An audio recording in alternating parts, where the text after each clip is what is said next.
Here's another episode of 9mm versus 38 Special and short barrels, and today what I have is the Fort Scott ammunition. 38 Special and 9mm. The 9mm is a 115 grain bullet. There's no rate of velocity on the box, and the 38 Special is an 81 grain solid bullet. Also, no rate of velocity on the box. This ammunition was donated by Mark C., so thank you very much. If I get the rated velocities from the website, I'll put them on the screen, but as of now, I don't know what they are. So in short barrels, how will 9mm Fort Scott compare to the 38 Special Fort Scott? So we're going to go through the chronograph, see what kind of velocity and accuracy we're going to get at the same time. And as always, we're going to go through the Juggernaut box, which contains a 1 3/4 inch pack of baloney covered by 4 layers of denim, followed by a 1/4 inch medium density fiberboard to simulate ribs or sternum, and end-to water jugs to catch that projectile. So how will these rounds do in short barrels? Let's start the test. All the rounds to be chronographed I colored with a permanent marker because of some of the velocity issues we had before with the chronograph reading these rounds. So hopefully we get some readings. If not, then I don't know. I'll have to contact the manufacturer of the chronograph. But we'll see what kind of velocity and accuracy you get with the 9mm TUI through the short barrel. 1075. 1070. And we actually had a feeding issue here. That sharp tip has pushed this round up kind of at a sharp angle. That's interesting. We'll keep going with the test.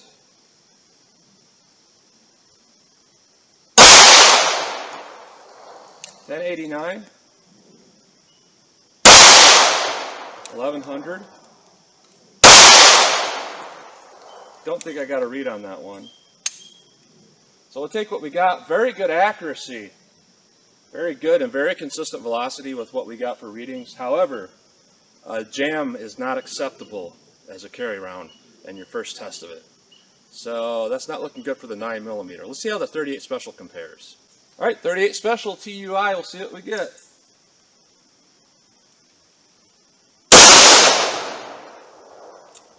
No read, I'm not even sure where that hit.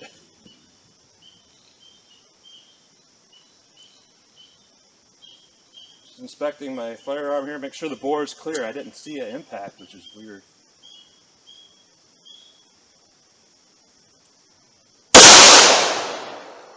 No read on that one. No read on that one. 893. No read. Well, at least we got one chronograph reading with this ammunition. A lot lower than what I would have expected for a measly 81 grain round. Looks like a few of the rounds hit in the same hole, but one shot up, kind of strange. So the accuracy to me, it doesn't seem quite right. But we'll see what we get through the ballistic box, see what kind of damage it does compared to the 9mm. Let's get started. And just a side note, I did get one chronograph reading through the Ruger Security 9, which I didn't get last time I tested this ammunition, and I got 1130 feet per second. And this we're getting upper 10s. So not bad, not much loss of velocity through a 3-inch barrel. In fact, it's about what velocity we get with the Full Metal Jacket 115 grains and a 4-inch barrel, but we're doing it with a 3-inch barrel. So that's pretty good. Now let's see what we get through the ballistic box with the 3-inch barrel.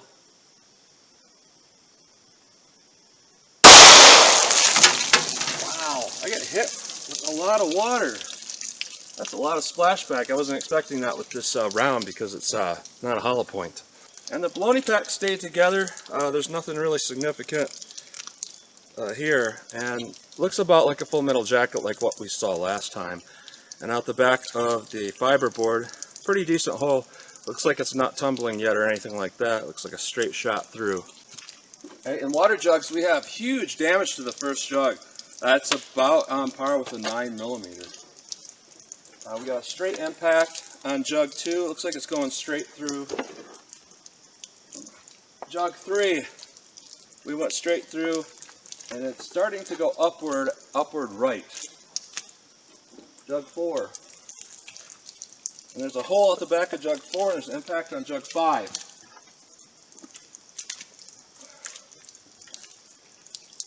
And we caught the projectile in jug 5. The impact was right here on the jug. When it first started the first jug, it was right here. So it went up and to the right. When I tested it in the 4-inch barrel, it went down and to the left. And here you are, as to be expected, no deformation to the projectile other than the rifling cuts. So overall, pretty good performance, I would say. I'd say a little bit better than the 4-inch barrel, which is pretty interesting. So I'm going to try the 38 Special and see how that does. Alright, 38 Special TUI. Judging from the fact we had a lot less velocity and a lot less bullet weight, I doubt we have the power to penetrate as far as the 9mm, which might be a good thing. But we'll see what we get with the 81 grain 38 Special TUI. The thing about this round that I've noticed that's not like the 9mm version is there's a lot more flash with the 38 Special. There's almost no recoil but a lot of flash, which is kind of odd. And here's the baloney pack.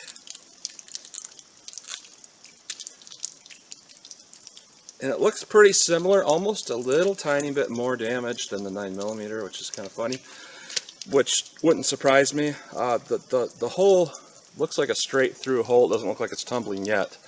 Let's see what we got in water jugs. Jug 1 has less damage than the 9mm.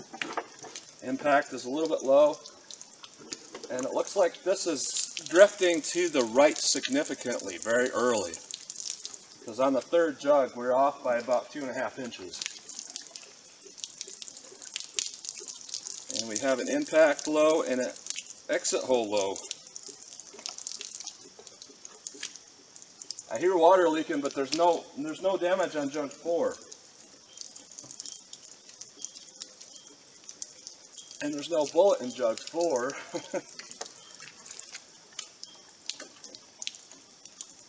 And I don't see the bullet in jug 3.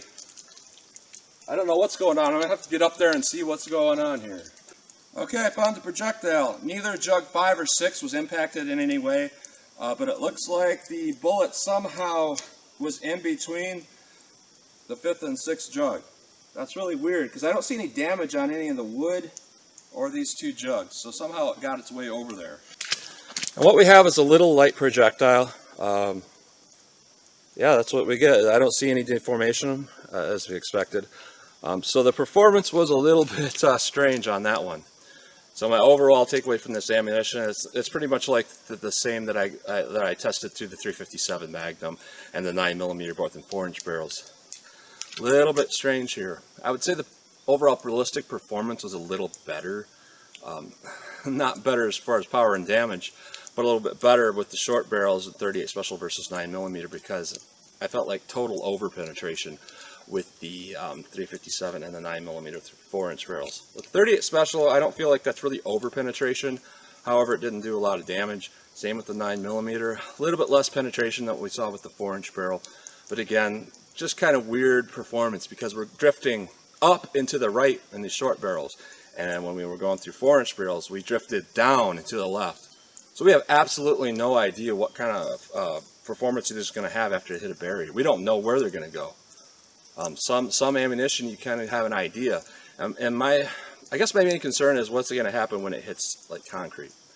Because when you shoot like the ground and you're shooting at about a 45-degree angle, even though a normal traditional bullet will hit at a 45-degree angle, it'll only go out at about a 15-degree angle because we deformed the projectile, and instead of going up like this, it's going to go down and travel kind of like this. So if we did have a stray bullet that hit the ground, if it did injure anybody, it'd probably be non-lethal because it hit their feet or something like that. With this, we might bounce it up another 45-degree angle. You might accidentally hit somebody that you weren't intending to hit if it over-penetrated. And when it comes to other hard barriers, we don't know what's going to happen with that. So honestly, I don't trust this ammunition. It's gimmicky, it's cool, I get that, but I would not seriously use this stuff for self-defense because I'm not seeing anything with it that's better as far as damage, and then we're getting a lot of unwanted penetration and just strange angles that it's going at.